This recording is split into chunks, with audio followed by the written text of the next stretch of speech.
चलो कहां तक होता हम लोग? वो देख रहे थे मोटर है ना, एनालिसिस कर रहे थे मोटर का। Yes, okay fine. स्टार्ट किए थे सिलिंड्रिकल मोटर, ठीक है भाई।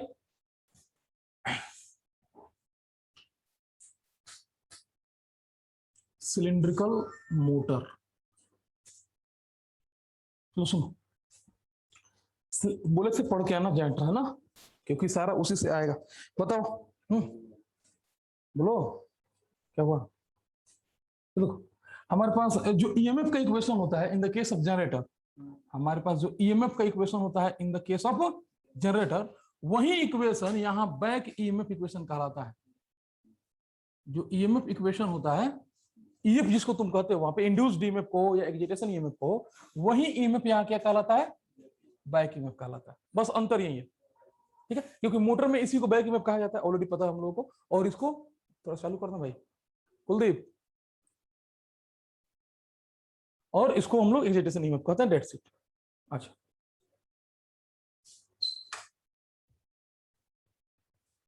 ठीक है, इक्वेशन बता दो इसका क्या होता है। अंडर रूट बोलो VT into cos five, minus रहेगा यहाँ पे है भाई, बोलना तो प्लस IA होता है माइनस IA इंटू RA का whole square plus VT into sine five. अब देखो, अब यहां पे माइनस हो जाएगा और प्लस हो जाएगा, ठीक है। यस और नो? प्लस माइनस होता है, प्लस किसके लिए? लैगिंग के लिए, माइनस किसके लिए? लीडिंग के लिए। जनरेटर की बोल रहे हो, प्लस किसके लिए? लैगिंग के लिए, माइनस किसके लिए? लीडिंग के लिए। तो यहां उल्टा हो जाएगा, है ना, IA इंटू XS का होल स्क्वायर, ठीक है बाबू। देखो याद तुमको इक्वेशंस नहीं करने, याद एक ही इक्वेशन करना है। यहाँ पे हम किए क्या बताओ? चेंज कर दिया साइन, है ना। तो बस वही याद रखो, वही याद रखो कि प्लस लैगिंग के लिए होता है, माइनस लीडिंग के लिए होता है। लेकिन यहाँ पे जस्ट चेंज कर दिए सर, तो अब कर लेना चेंज, क्यों याद रखना दो ठो, समझ रहे हो यहाँ तक? अच्छा सर, ये EF का इक्वेशन बनेगा, ठीक है। अच्छा यहाँ देखो तो, अगर हम टेन साई निकालें, टेन साई क्या होता है? साई क्या होता है? Internal power factor. तो इमेजिनरी बटा रियल होता है, बोलना ऑलवेज इमेजिनरी बटा रियल होता है, ऑलवेज। यहाँ पे क्या हो जाएगा? VT इंटू बोलना साइन फाइव माइनस प्लस हो जाएगा IA इंटू XS, या फिर उससे अच्छा वे ये है कि यहाँ प्लस रहने दो, इसके साथ यहाँ माइनस लगा कर दिखा दो। समझ रहे हो क्या बोल रहे हैं? समझ रहे हो? यहाँ प्लस ही रहने दो और इसके साथ क्या कर दो? माइनस लगा कर दिखा दो। उसी तरह यहाँ पे क्या करो, ये प्लस माइनस होता है, रहने दो वैसे ही, यहाँ माइनस लगा दो। बात तो एक ही हुआ ना फिर, समझ रहे हो? ओके, तो कितना हो जाएगा? VT साइन फाइव, यहाँ वैसे ही रहने दो, प्लस माइनस यहाँ क्या कर दो?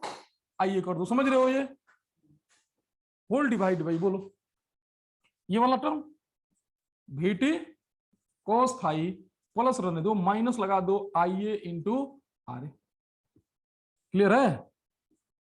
अरे बोली है या नहीं? Okay fine. नेक्स्ट, तो हमारे पास EMF इक्वेशन बना, यहाँ tan five internal power factor का इक्वेशन है ना, इसको इंटरनल पावर फैक्टर एंगल कहते हैं, एंगल इक्वेशन, ठीक है। ओके, अब सुनना यहां से, पावर एंगल रिलेशन, यही ना पढ़े हम लोग, पावर एंगल रिलेशन, यही तो तीन चीज पढ़ते हैं हम लोग घर में, है ना। पावर एंगल रिलेशन, ये चीज बता तो। पावर एंगल रिलेशन क्या है? P का P बराबर क्या है? Active power equal to, generator का पूछ रहा है, EF VT by XS sine delta. ये किसका लिख रहे हैं हम? जनरेटर का। तो EF के बदले हम EB कर देते हैं यहाँ पे, या फिर EF भी रख दो, कोई दिक्कत नहीं है, वो दोनों सेम ही चीज होता है ना। इसको कहो या EB को मतलब नहीं है, EF ही रहने दो, तुमको दिक्कत है तो कर दे EB, ठीक है। EB into VT into XS। अब ये मोटर का लिखोगे तो डेल्टा के साथ माइनस लगाओगे, डेल्टा के साथ माइनस लगाओगे। अब देख बेटा, ये एक्चुअल पावर आउटपुट का इक्वेशन होता है, ये actual power output deliver power का इक्वेशन होता है, लेकिन मोटर तो ऑब्जर्व करता है। तो अगर तुम यहां ऑब्जर्व लिख रहे हो यानी कि इनपुट, इनपुट यहां क्या लगेगा? माइनस साइन लगेगा, समझ रहे हो? अरे बोल भाई। क्यों नहीं रहेगा? ये माइनस क्यों आया? ये माइनस क्यों आया? तो डेल्टा माइनस होता है मोटर में, इसके चलते ये माइनस क्यों आया? अभी पावर ऑब्जर्व करता है, डिलीवर नहीं करता, तो power deliver equal to minus observe नहीं होता है। हाँ, अब माने आउटपुट होता, आउटपुट मतलब डिलीवर, तो डिलीवर होता है तुम पॉजिटिव लेके जाते हो, तो जब ऑब्जर्व होगा तो माइनस साइन नहीं लगाओगे वहां पे। अरे पॉजिटिव लेते हो डिलीवर के लिए, तो नेगेटिव नहीं होगा ऑब्जर्व के लिए। बोल समझ में आया? तो इनपुट का मतलब क्या हुआ? वो पावर ऑब्जर्व करेगा। आउटपुट का मतलब क्या हुआ?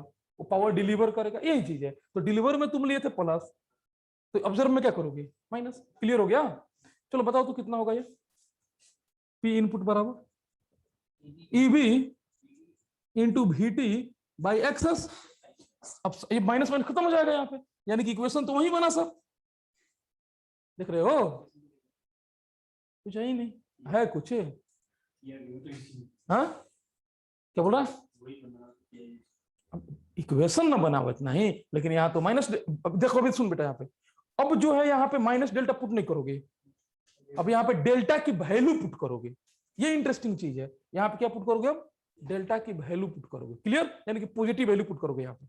अच्छा, इसी को हम इस तरफ लिख सकते हैं, कोई दिक्कत नहीं होनी चाहिए। E F into B T by XS into sine delta. बोलिए हाँ या नहीं? ठीक, दोनों सेम होता है, ईबी ई एफ सेम होता है, तो यही इक्वेशन दोनों में होगा, तो आसान रहेगा याद रखना ना तुमको, है या नहीं? यानी कि दोनों में पावर की, एक्टिव पावर की इक्वेशन सेम होती है, दोनों में एक्टिव पावर की इक्वेशन सेम होती है। नेक्स्ट, तो मेन चीज अब स्टार्ट होगा। हो गया? चलो कॉपी कर लो पहले तो।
हो गया भाई?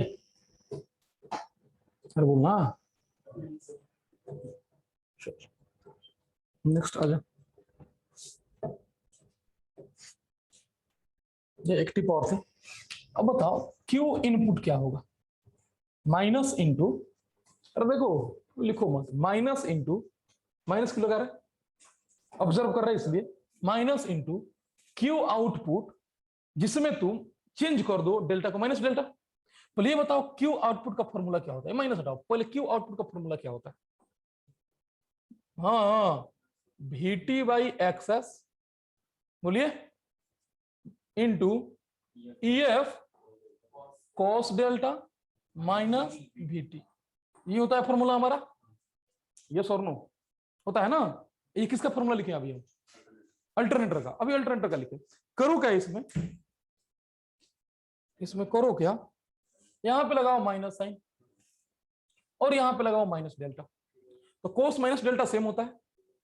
कॉस माइनस डेल्टा जो है वो कॉस डेल्टा होता है, उसमें चेंज नहीं होगा।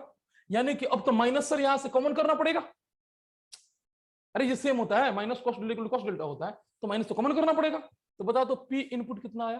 क्यू इनपुट, सॉरी, तब क्यू इनपुट कितना है? VT upon access, VT minus ये कॉस डेल्टा। हो गया ना? ये कॉस डेल्टा। तो अंतर क्या हुआ यहाँ पे? सर यहाँ माइनस लगा लिए, अब ये चेंज नहीं होता, ये वैल्यू हो गया। अब यहां से हम लोग को समझना, इतना तुम लोग को पता है, करते हैं। इसके बाद हमको होता है एनालिसिस। किसका एनालिसिस होता है? रिएक्टिव पावर का बोलना, इसके बाद एनालिसिस होता है किसका, रिएक्टिव पावर का होता है ना। अच्छा, अगर तुम पावर एंगल कर्व बनाओगे तो सेम ही आएगा, बोल ही नहीं रहा भाई, अरे सेम ही इक्वेशन है यहाँ पे, तो पावर एंगल कर्व क्या आएगा, सेम ही आएगा जैसे वहां पढ़ के। यानी कि इसका भी जो पावर एंगल कर्व है, इसका भी जो पावर एंगल कर्व है, पी इनपुट कहो और डेल्टा कहो, वो भी कैसा होगा, सेम होगा, होगा ना। ये हो गया तुम्हारा 180 डिग्री, 90 पे मैक्सिमम होगा, और ये हो गया 0, और इसको क्या बोलोगे, पी मैक्स। सही बात, बोलेंगे पी मैक्स। क्लियर है भाई। अब इंटरेस्टिंग बात ये है, सुन यहां से, अब हमको ना इन दोनों को करना है एनालाइज। ये तो हम वहीं से उठा के लिख दिए, हमको करना है अब एनालाइज। पहले आते हैं एक्टिव पावर पे, पहले आते हैं एक्टिव पावर पे। एक्टिव पावर बेटा सुनो यहां पे, एक्टिव पावर रिस्पॉन्सिबल होता है मोटर में टॉर्क के लिए, सही बात है। एक्टिव पावर रिस्पॉन्सिबल होता है मोटर में टॉर्क के लिए। टॉर्क एक्टिव क्वांटिटी है ना, और कौन रिस्पॉन्सिबल होता है उसके लिए, कौन रिस्पॉन्सिबल होता है उसके लिए, एक्टिव पावर रिस्पॉन्सिबल होता है, ठीक है। एक्टिव पावर रिस्पॉन्सिबल होता है टॉर्क के लिए। अब यहां से अगर हम टॉर्क निकालते हैं, अगर हम यहां से टॉर्क निकालते हैं, torque torque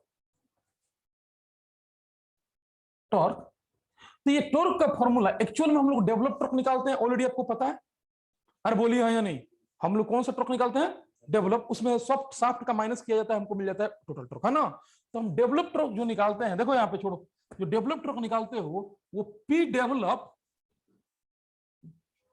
develop divide by omega S होगा यहाँ पे, क्योंकि ये तो स्पीड सिंक्रोनस स्पीड होती है इसकी, है ना। ये डेवलप टॉर्क जो है that is equal to P develop by omega S होगा। अरे सुनोगे, लिख देंगे फिर बल्लेगा खिलाने।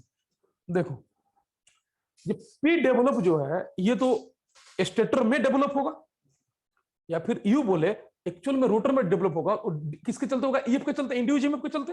देखो तुम सप्लाई दिए वीटी, सप्लाई दिए वीटी, ईएमएफ इंड्यूस हुआ ईएफ, वही रेफर्ड होगा कहां पे, रोटर में, क्योंकि एयर गैप में कोई पावर ही नहीं है, एयर गैप में कोई पावर की लॉस नहीं होती, तो जितना ईएमएफ इंड्यूस हुआ स्टेटर में, वही कहां रेफर्ड हो जाएगा, रोटर पे।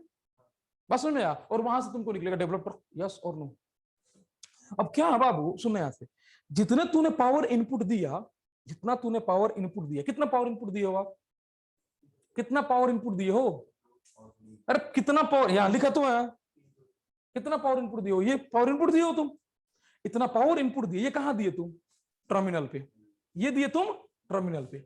अच्छा, अगर ये तुम टर्मिनल पे दिए और स्टेटर की रेजिस्टेंस नेग्लिजिबल है, देखो यहाँ पे, ये कब का इक्वेशन है, रोटर रेजिस्टेंस नेग्लिजिबल है, जो सॉरी स्टेटर रेजिस्टेंस नेग्लिजिबल है। अगर स्टेटर की रेजिस्टेंस नेग्लिजिबल है, तो जितना तूने पावर इनपुट दिया, क्या वही पावर डेवलप नहीं हो गया, बोल हाँ या नहीं, समझ में आ रहा है क्या बोल रहे हैं, क्या स्टेटर में कोई लॉस ही नहीं है, तो फिर वही पावर डेवलप नहीं हो गया, यस और नो। इसलिए यही पावर कौन पावर कहलाता है, डेवलप पावर भी कहलाता है, क्योंकि क्योंकि रेजिस्टेंस नेग्लिजिबल है ना, सेल्स, लेकिन हमको निकालना डेवलप टॉर्क होता है। अब यही पावर कौन बन जाता है, डेवलप पावर। इसलिए ना ये कभी भी पी इनपुट पी आउट नहीं लिखा होता है, यही डेवलप भी होता है, यही इनपुट भी होता है, यही आउटपुट होता है, तो इसलिए जनरली पी बटा डेल्टा लिख देता है।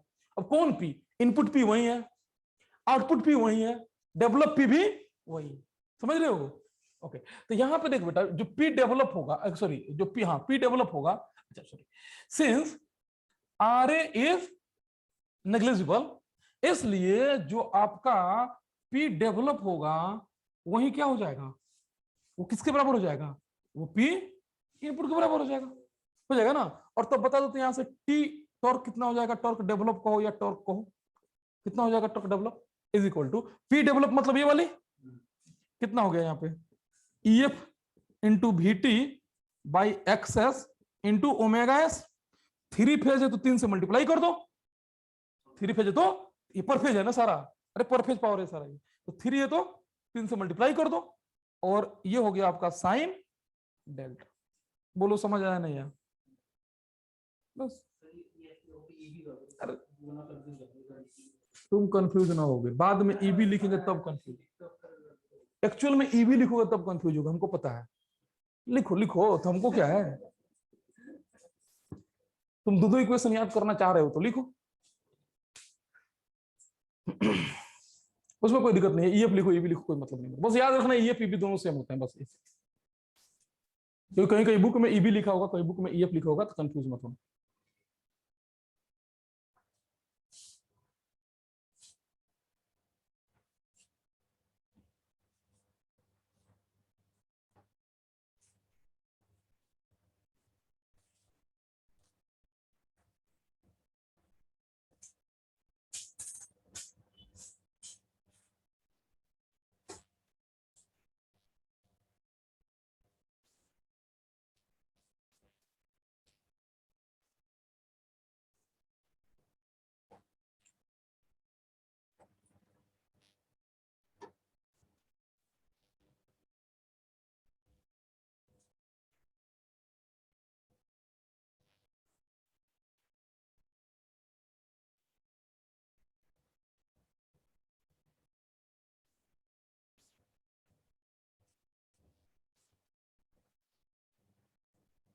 ओके,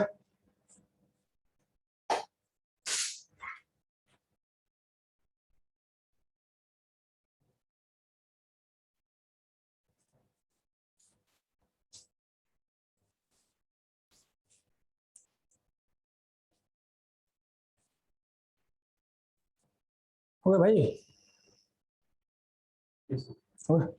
अब आता है, ये तो रिएक्टिव पावर का सीन हुआ कि मोटर में रिएक्टिव पावर क्या डेवलप करता है, टॉर्क डेवलप करता है, और कहानी खत्म हुआ उसका। तुमको पता नहीं है कि रिएक्टिव पावर टॉर्क डेवलप करता है, ये नया बात है। अच्छा, रिएक्टिव बोला था मैंने, एक्टिव पावर जो टॉर्क डेवलप करता है, और ये हमको कहानी पूरा पता चला कि कैसे टॉर्क डेवलप होगा। अब आते हैं रिएक्टिव पावर के पास। हालांकि reactive power is not actual power, सही बात है भाई, reactive power is not actual power, वो ना टॉर्क के लिए रिस्पॉन्सिबल नहीं होता, वो टॉर्क के लिए रिस्पॉन्सिबल नहीं होता, लेकिन उसने वो ना कुछ जरूर करेगा। देखते हैं क्या करता है। अब आते हैं रिएक्टिव पावर में, एनालिसिस ऑफ रिएक्टिव पावर। ठीक, ओके। तो रिएक्टिव पावर का यहाँ इक्वेशन पड़ा हुआ है हमारे पास, गुड। अब समझो यहां से, एनालिसिस ऑफ रिएक्टिव पावर। ठीक, केस 1 लेते हैं, जैसे वहां हम पढ़े थे, हम केस 1, पहला केस, ध्यान देना यहां से। तो सुनो, देखो बेटा, पहला केस लेते हैं, let it be EF cos delta is less than VT। ठीक है, पहला केस लिए EF cos delta is less than VT, EF cos delta is less than VT, EF cos delta is less than VT। अगर ये VT से छोटा होगा, EF cos delta VT से छोटा होगा, है ना, तो Q इनपुट क्या आएगा, Q इनपुट आएगा भाई पॉजिटिव, या फिर 0 से बड़ा, जो कहना कहो, यह आएगा पॉजिटिव। अच्छा, अब ध्यान दे यहां से, क्योंकि ये इंटरेस्टिंग है। पहला पॉइंट ये है कि सर Q इनपुट ना आएगा पॉजिटिव। अच्छा, Q इनपुट का पॉजिटिव होना, Q इनपुट का पॉजिटिव होना मतलब ये मोटर रिएक्टिव पावर ऑब्जर्व करेगा, बोलो है नहीं, Q इनपुट का पॉजिटिव होना। अच्छा, ये कौन पावर है, ऑब्जर्व पावर है ना भाई, Q इनपुट कौन पावर है, ऑब्जर्व पावर है ना, यानी कि वो मोटर रिएक्टिव पावर ऑब्जर्व करेगा, वो मोटर रिएक्टिव पावर ऑब्जर्व करेगा। इसका मतलब ये होता है कि जो भी रिएक्टिव पावर ऑब्जर्व करेंगे, जो भी रिएक्टिव पावर ऑब्जर्व करेंगे, जो भी रिएक्टिव पावर ऑब्जर्व करेंगे, वो लैगिंग नेचर के कहलाएंगे, बोली है नहीं, यानी कि ये मोटर यहां पे कैसे बिहेव करेगा, लैगिंग नेचर में बिहेव करेगा, यानी कि उसकी पावर फैक्टर कितनी होगी, लैगिंग। सुनो, मोटर की खुद की पावर फैक्टर होती है, जनरेटर का पावर फैक्टर लोड का पावर फैक्टर होता है। क्लियर हुआ यहां तक, मोटर की खुद की पावर फैक्टर होती है, यानी कि मोटर खुद एक लोड है, तो उसकी पावर फैक्टर होगी अपनी होगी, जनरेटर का लोड का पावर फैक्टर होता है, इसलिए मोटर की पावर फैक्टर बोली जाती है, और जनरेटर के लिए लोड का पावर फैक्टर बोला जाता है। समझ रहे हो क्या बोल रहे हैं हम? हाँ, अब बताइए ये मोटर पावर सिस्टम पे कैसा बिहेव करेगा, लैगिंग की लीडिंग, लैगिंग जैसा बिहेव करेगा। ये खुद कैसा बिहेव करेगा? लैगिंग पावर फैक्टर में बिहेव करेगा। बढ़िया। तो सर ये मोटर जो है ना, इस समय ये 0 से कम है, हाँ लैगिंग, तो उसकी खुद की पावर फैक्टर बताती है कि लैगिंग है कि लीडिंग, और जनरेटर के लिए उल्टा हो जाता है। एक्चुअल में सुनना, जनरेटर जब रिएक्टिव डिलीवर करता है तब बोला जाता है कि वो लैगिंग है।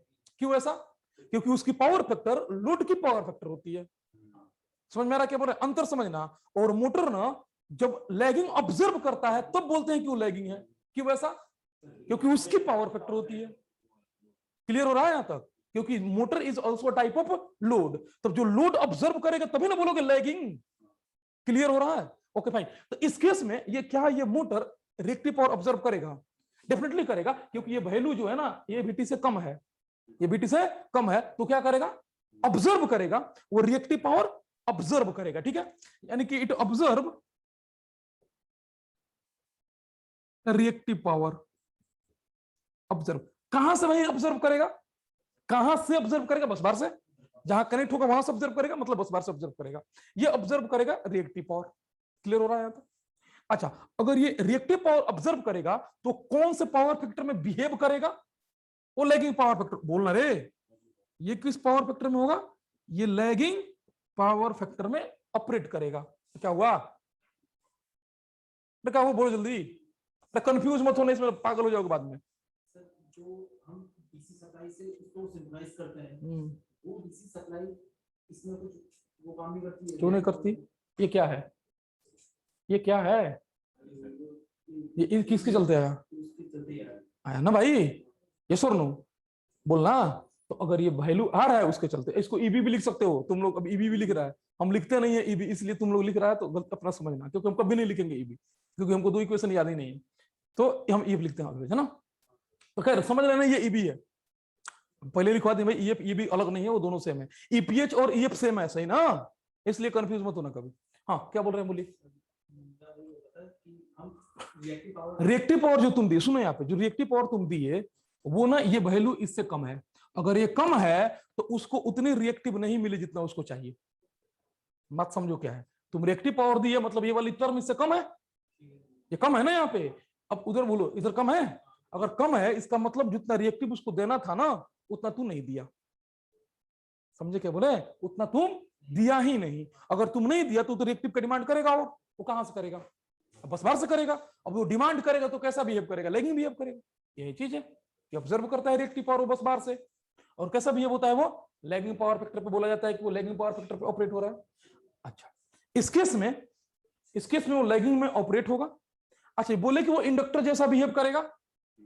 अरे लैगिंग कैसा बिहेव करेगा? इंडक्टिव लोड जैसा बिहेव करेगा, है ना? यानी कि उसकी बिहेवियर होगी इंडक्टिव। समझ में आ रहा है?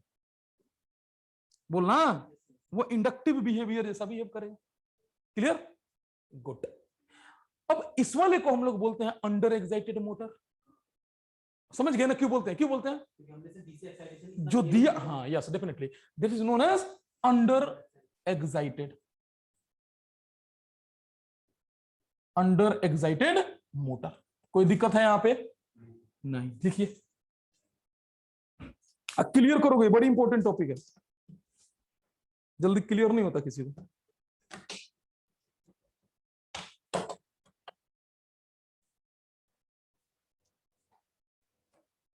बस ध्यान ये रखने वाली बात है इसमें कि मोटर की खुद की पावर फैक्टर होती है और जनरेटर का पावर फैक्टर लोड डिसाइड करता है, बस यही चीज।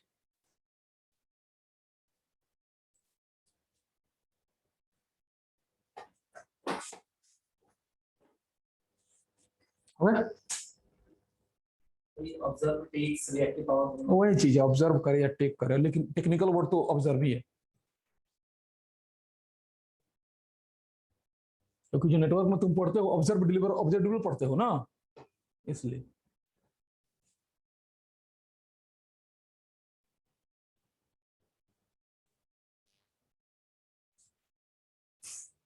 चलो हो गया।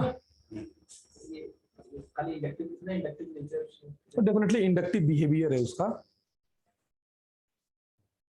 हो गया? अब समझो, अगर ये बराबर हो गया, अगर ये बराबर हो गया तब क्या हो जाएगा? ये जीरो हो जाएगा। अरे बोलना, क्यू इनपुट 0 हो जाएगा, बोलना। अब जब जब 0 होगा तब क्या होगा? Neither deliver nor observe reactive power, neither deliver nor observe reactive power. हाँ, मतलब तूने जितना एक्साइटेशन दिया वो मोटर के लिए उतना ही एकदम फिक्स है, सफिशिएंट है, समझ रहे हो? तो nor deliver, neither deliver nor observe reactive power. ठीक है, अब बोलो क्या होगा फिर? कौन से पावर फैक्टर पे इसको मानोगे? तब यूनिटी मानोगे, क्योंकि ना ही रिएक्टिव देता है ना ही रिएक्टिव लेता है, तो ये किस पावर फैक्टर पे बिहेव करेगा? यूनिटी पावर फैक्टर पे बिहेव करेगा। कैसा होगा इसका नेचर? रजिस्टिव नेचर जैसा बिहेव करेगा। ये रजिस्टिव नेचर होगा इसका, रजिस्टिव बिहेवियर, रजिस्टिव बिहेवियर होगा।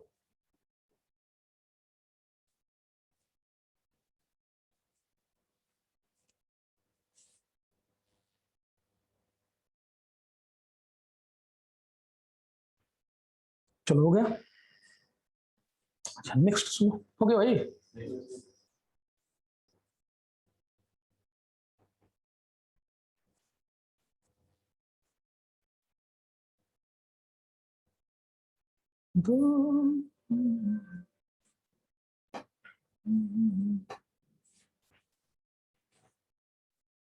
चलो देखें, देखें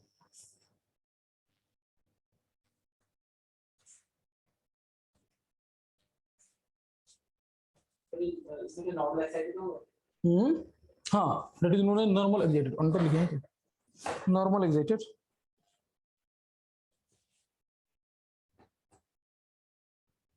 नॉर्मल एक्साइटेड,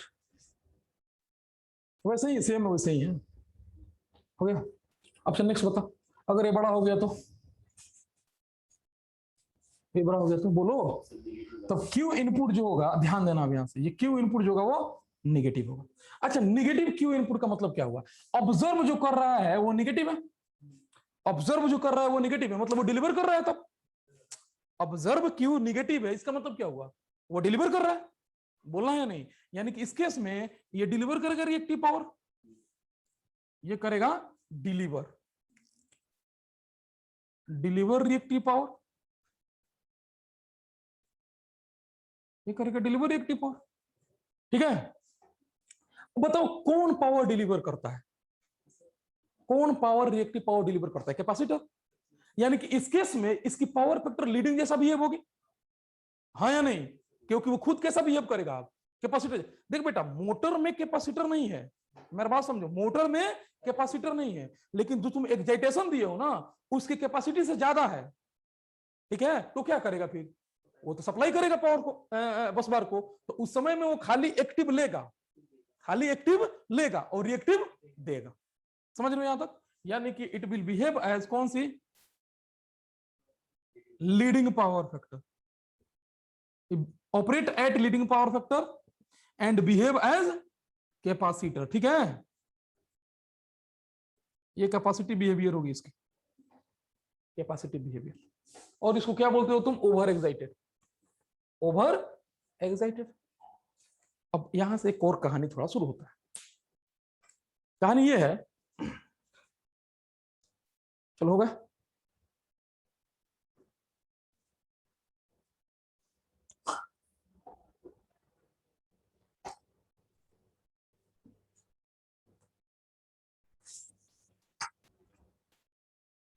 भाई अच्छा सुनो, चलो हो गया, हो गया भाई। देखो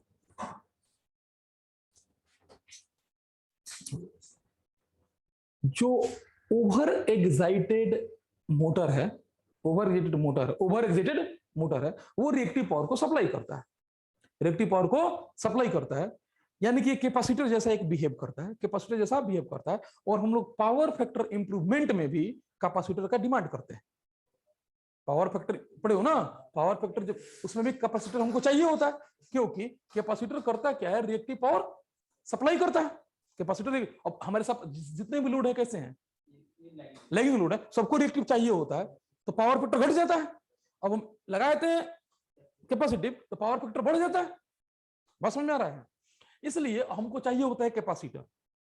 अब कैपेसिटर ये भी कैसा बिहेव करता है? कैपेसिटर जैसा बिहेव करता है। कौन कौन कैपेसिटर जैसा बिहेव करता है? Over excited synchronous motor, hence called as condenser, synchronous condenser या फिर फेज मॉडिफायर। समझ में आ रहा है? इसी का नाम क्या है? सिंक्रोनस कंडेंसर और फेज मॉडिफायर। ध्यान रखने वाला ये बात है कि जो सुन रहे हैं सब ध्यान दो यहाँ पे, अगर इस मोटर पे तुम लोड लगाओगे, मोटर पे लोड लगाओगे तब तो एक्टिव पावर की डिमांड करेगा। अच्छा, हमारा पर्पस क्या है अभी इस मोटर का? रिएक्टिव देना, यानी कि सिंक्रोनस कंडेंसर जैसा बिहेव कराना। तो इस केस में